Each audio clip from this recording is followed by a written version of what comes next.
Ito siguro yung isa sa mga pinaka-importanting katotohanan na dapat malaman ng kalalakihan. Deserve ba ng mga babae ang second chance?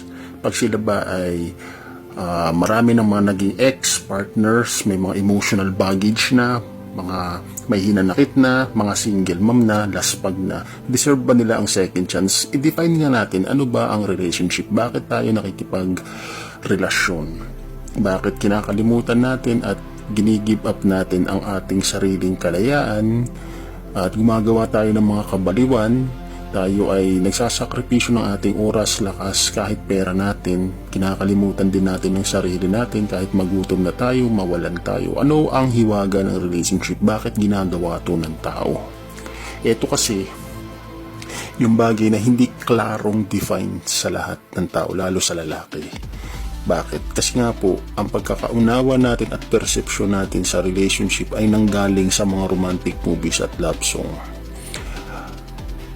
Ang tunay na buhay ay hindi kagaya ng napapanood mo sa romantic movies at love song, dahil hindi mangyayari yun kapag ang tunay na buhay, ang ating psikolohiya ay tayo ay laging attracted sa mga bagay na hindi natin makukuha o sa mga bagay na umiiwas sa atin, sa mga bagay na misteryoso. Nawawalan tayo ng interest sa mga bagay na nakuha na natin o madali lang makuha. Yan ang hiwaga ng attraction. Ang topic po natin ngayon, deserve ba ng babae ang second chance? At ang relationship ba kailangan maging taga-salo ka lang?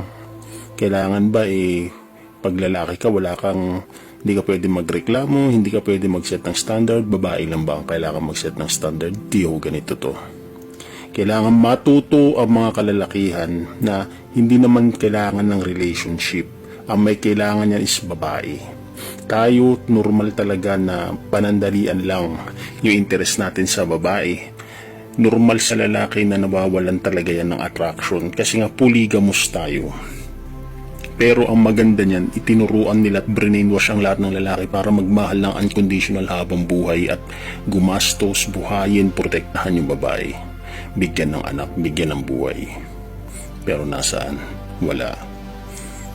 Alright. Deserve ba ng babae ang second chance? Hindi ho. Hindi ho. Kung relihiyoso ka, sabihin mo na hindi ako mapagpatawad, pero hindi. Hindi natin pinag-usapan ng religion dito. Praktikalan po tayo dito. Ang relationship ay isang formal at disenteng bagay na kung saan kakalimutan mong sarili mo at mabubuhay ka na mayroong ka-partner. Magiging isa kayo. Haharapin ninyo ang buhay. Hindi kayo magiging makasarili. Hindi yan female privilege. Hindi yan isang phenomenon na kung saan para ibigay ang kapritsyo ng babae. Yan ang mali. Yan ang maliit buktot na pinapakalat ng society. Binibiktima nila ang mga lalaki. Mini-male shame nila ang mga lalaki na kung saan kapag hindi ka sumunod dito, hindi mo binuhay, hindi mo binigyan, hindi mo sinintat niluhuran ng kababaihan, bakla ka, wala kang napatunayan, hindi ka responsable. Maliho ang ganitong paniniwala. At inaabuso ng babae ang mga ganitong klaseng nakasanayan na nating kultura at aral at mentality. Alam nila na brainwash ng society ang mga lalaki para maging mapagbigay, so abusuhin nila. Hindi na nila gagawin yung kanilang part. Dahil alam nila na madali lang pasunurin ang lalaki pamamagitan ng kanilang mga peking ganda, make-up, magdamit ng mga sexy na damit. Ganito po, iyan ang sinasabi ko kahit pa against ka sa red pill, sa bandang huli at the end of the road, magtatagpo tayo sa parehong konklusyon, mag-a-agree ka sa akin na scam lang ang relationship. Walang relationship, walang romantic love.